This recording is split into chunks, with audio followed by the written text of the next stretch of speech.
Chapter 9. No escaping this. A red sports car sped off on the I-85 freeway off-ramp.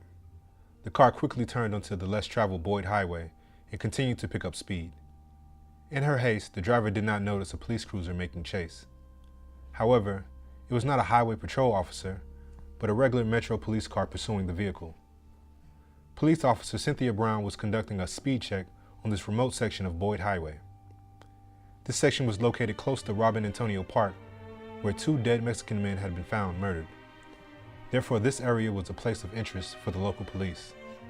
Always one to follow orders, Cynthia Brown monitored every vehicle's speed as she hid from the driver's view while looking for speed violators. She had recently transferred from her previous police department to enhance her career. However, Cynthia's sudden transfer to the local police department had many of her fellow officers leery of her because of how quickly she was making arrests. Cynthia's arrest record was getting her noticed by her superiors, and this rubbed some officers the wrong way. In her brief time at the police department, she had managed to recruit many informants to assist her in arresting criminals left and right. She was a petite woman with blonde hair and a muscular frame. Cynthia was too much of a do-gooder to be taken seriously by most of her fellow officers. However, she could display a harsh attitude with skill when provoked. Still considered a newlywed by most, Cynthia had been married for 4 years.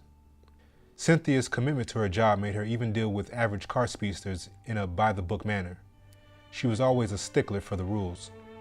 She was never going to let a speedster go with a warning just because of their wealth or status in the local community. Cynthia was now quickly picking up speed while pursuing the red sports car. She turned on her sirens and continued to chase. In the driver's seat of the red speeding car sat Arferia Carson, a pharmacy director at one of the local hospitals. The music in the sports car was blaring. The speakers would have shaken anyone inside if someone was accompanying her. Arferia was texting someone on the phone while speeding. That was a double whammy for anyone driving recklessly. If she had not been texting, she would have noticed the police cruiser following her. The flashing lights of the sirens were unmistakable, and as they catch Arferia's eyes, she quickly panicked. She almost dropped the phone and losing control of the red sports car. Once she regained control of the car and her composure, she became nervous.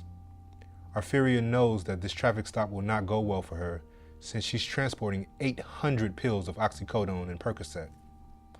They are not exactly well hidden either. Why would they? Arferia is a pharmacy director carrying medicine. What would be suspicious about that, right? She thought.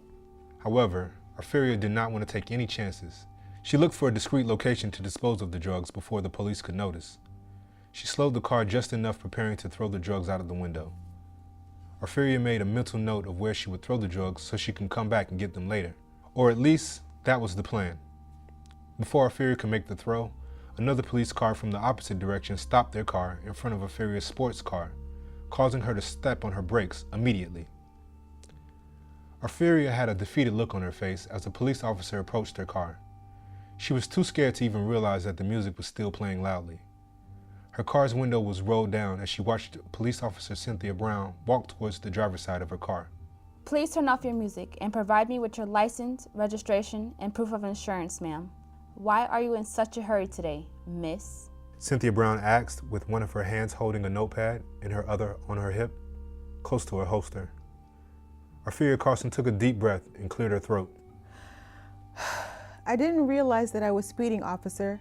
Can I just get a warning this time? I'm just getting off a long shift at work, and I just want to go home. I do apologize, sis, she said as the officer looked over her documents. Cynthia was annoyed at that last remark. She braced for another classic speech of sisterhood and sisterly love that female speeders often try to use to get out of their speeding violations. Cynthia did not want to deal with the rambling today. Well, for one, I'm not your sis.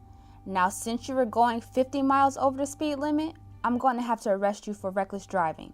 Now, please step out of your car slowly. Are you fucking serious? Arrest me? Can I just get a speeding ticket? Arferia exclaimed with a mixture of panic, shock, and anger in her voice. I need to go home to my children. This is ridiculous. Miss Carson, you need to calm down and speak to me in a non-threatening way moving forward, or I will be forced to use my stun gun. Do you understand me? Cynthia asked loudly and clearly. Arferia took a few deep breaths to regain her composure. There's no need to use excessive force, officer. I am complying with your orders. An arrest is overdoing it, don't you think? I was just driving a little over the speed limit. I'm no criminal. No need to arrest me like one. Arphira got out of the car with her hands up. I am in fear of my safety as a black woman by your threats. Let me get my phone to record this. This is absurd. Arphira said as she reached for her bag located inside her car. Your concerns are noted. Cynthia Brown replied in a clear, dry voice. Now place your hands behind your back and spread your legs. I am placing you under arrest for reckless and excessive driving as you were driving at a speed of 95 miles per hour in a 50 miles per hour speed zone. You could have killed someone. Come on now, I was not going that damn fast. Arphira said as the officer cuffed her. Why did you put the handcuffs on me so damn tight? This is police brutality. Please stop pushing me so hard into the police car. I want to call my lawyer, Screamed Arphira. Cynthia Brown did not answer. She knew Arphira would get her opportunity for a phone call to a lawyer once she was at the police station. I am going to leave you in the back seat while I check your vehicle. Now, is there anything in the vehicle that I need to be aware of? Like a gun or anything of the sort? Drugs, maybe? Arphira froze. Wait a minute. Arphira stammered. Why do you need to check my car for anything? Why would you say I have drugs in my car? I am already in your custody and inside your police car. You do not have my permission. Arphira shouted at Cynthia as she went towards her sports car. So, you're hiding something in there, are you? Why are you so nervous? I am going to call for more backup. Should I inform our narcotic officer to bring our department's canine to search your car now? Cynthia waited midway between her police cruiser and Arphira's own car. Narcotics? No, damn. Arphira closed her eyes, thinking about what her next steps would be. Just let me call my lawyer. I do not deserve to be treated in this manner. I am an educated woman, a homeowner who pays taxes that pays your salary. Cynthia grabbed the radio from her hip and spoke something that Arphira couldn't really make out. All she could hear was a faint 10-4 by the end, before Cynthia put her radio back and began checking the car's exterior. The narcotics officer arrived at the traffic stop within 15 minutes, accompanied by a canine in a police vest. Arphira rapidly knew what the officer would discover. The nervousness on her face was palpable. The canine instantly began barking, and the officers knew that something was up. They found a large package of pills, unmarked and in a clear bag. However, it was not long before the narcotics officer recognized them as opioids. Cynthia Brown called the senior detective that was on the opioids case, Detective Kelly, to inform him of this drug bust. Detective Kelly had asked all the police officers at the precinct to contact him if any illegal opioids were found, as he had been leading the ongoing case of 2 teens dying of overdoses recently. Hello? A groggy detective's voice answered on the other end of the line. Detective Kelly? Said Officer Brown. Just pulled a lady over on Boyd Highway, and she has a sizable number of illegal opioids in her possession. I'm going to turn them into the evidence department when I arrive at the station with the driver of the car. I just thought you should know. Excellent job, Officer Brown. Complimented Kelly. However, I am near your location. I can turn in the drugs. You can ensure the driver is booked and wait for me to interrogate her at the police station. You can stay around for the interrogation if you like. Cynthia Brown was a bit confused. This was not standard protocol. Are you sure you don't want me to turn in the evidence and the driver? That is against protocol. Asked Cynthia. Just do what I asked you to fucking do, Officer Brown, and that is an order. Shouted Detective Kelly as he approached the traffic stop location. Relax, detective. I see you pulling up. The drugs are still in the driver's car. I am taking her down to the precinct for booking now. Also, I would love to be a part of this interrogation. You know, get to see the experts at work. Requested Cynthia. Detective Kelly had a smirk on his face as he pulled up. He approached Cynthia and quickly replied, You could stop the ass kissing, Officer Brown. I'll meet you at the station. I do not want anyone to talk to the driver until I arrive, and do not let her out of your sight. I will call you once I'm done with the scene interrogation I'm doing now. Do you understand? Loud and clear, sir. See you at the police station. Replied Cynthia. It was strange. Their conversation was more like a drill sergeant had been interrogating her rather than a senior detective barking orders. Cynthia Brown arrived at the police station several minutes before Detective Kelly. She escorted Inferior Carson into booking. Arphira was now completely frozen by the ordeal and had stopped her protest. Once Cynthia filed all the necessary paperwork, She placed Arferia into an interrogation room as ordered by Detective Kelly. Cynthia had put it in as a routine stop where the speeder was being insubordinate. However, she followed Detective Kelly's request not to turn in the drugs found at the traffic stop. Something inside her knew that not following the procedure of turning in illegal drug evidence just did not feel right. It was the confidence and the surety with which the detective had spoken, as if this were usual for him, that irked Cynthia. However, for now, she would be a fly on the wall and observe until the situation made more sense to her. Detective Kelly arrived at the precinct and walked directly into the interrogation room, bypassing the evidence locker. Although Officer Brown noticed his actions, she pretended not to.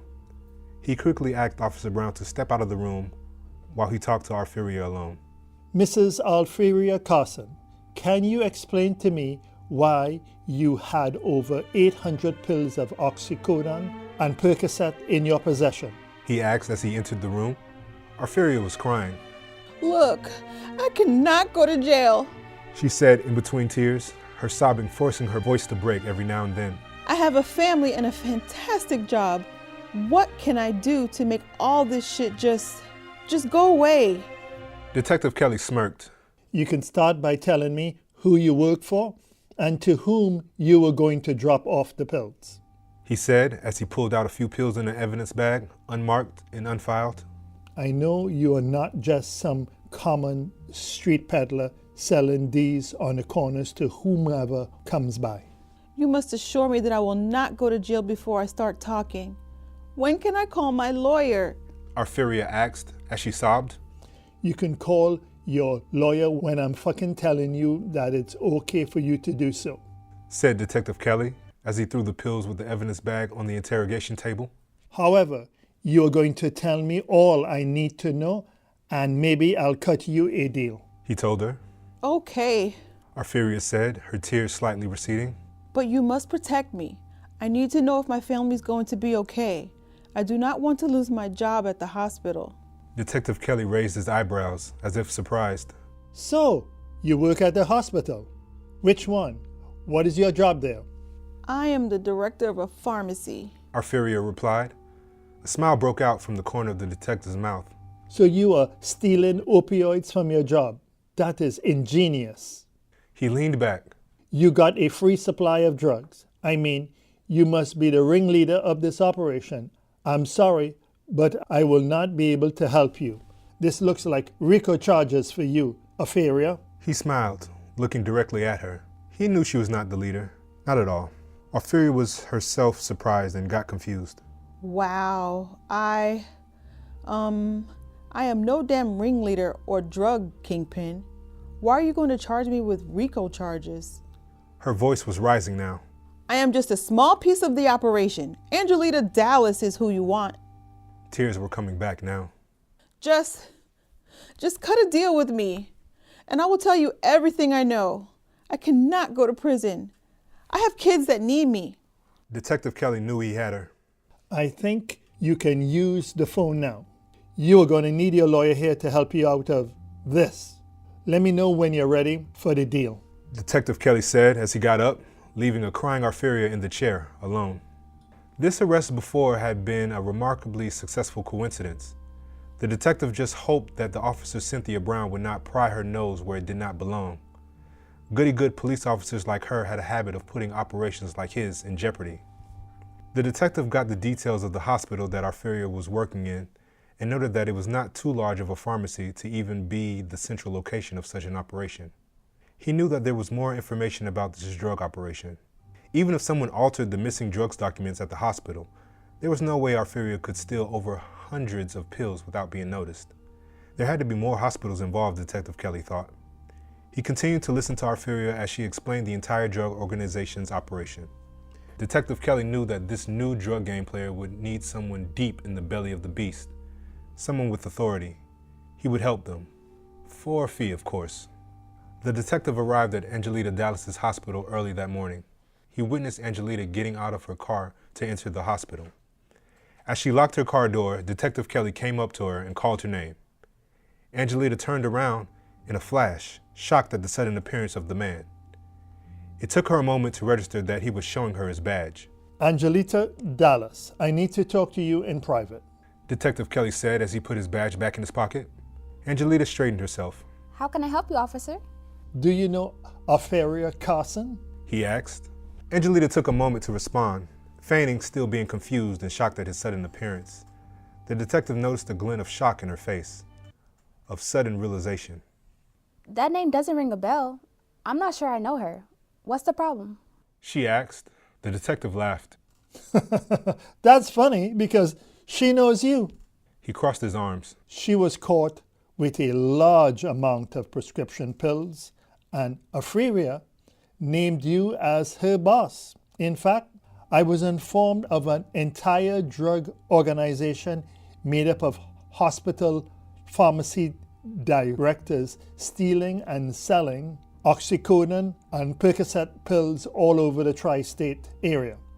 Now, are you sure you do not know Ophelia Carson? Angelita was starting to breathe heavily. I have no idea what you're talking about, officer. She was starting to sweat. Am I under arrest? Do I need to call my attorney? The detective smiled. No, you're not under arrest for now. I'm just giving you a courtesy conversation. I'm just letting you know that sometimes police protection can be a good thing. He reached inside his jacket, pulling out a card. Now, here's my business card. Please call me if you happen to remember Miss Carson. However, my invitation for protection has a time limit. You have 24 hours to decide. After that, our next meeting will be conducted a lot differently. Do you understand? Angelita swallowed. She knew this was not a courtesy offer for protection. I understand perfectly, officer. Now have a wonderful day.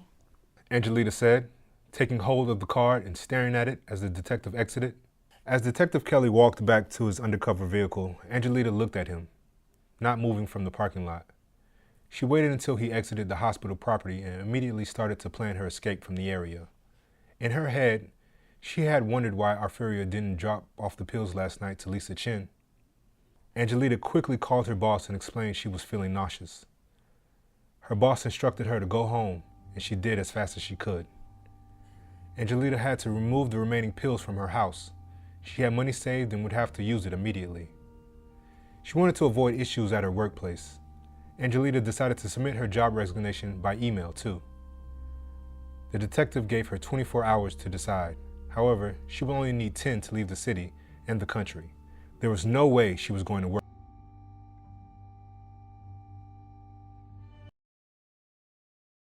Thank you so much for hanging out with us. If you had fun or picked up anything from this episode, please assist us by hitting the like, subscribe, and notification buttons. You can also comment and share our content. These small things really help our channel and mean a lot to us. Also, special thanks to our Patreon supporters. You guys are the heartbeat of this channel, and we can't thank you enough for being so generous. If you would like to join our Patreon community, please click on the link below. You can contribute as little as $5 per month. You can get all kinds of perks. You can even buy merchandise of your favorite characters at our shop store. Click on the link provided below. That's going to do it for now. Until next time, remember you are cherished by us. So be kind and know that we consider you as family.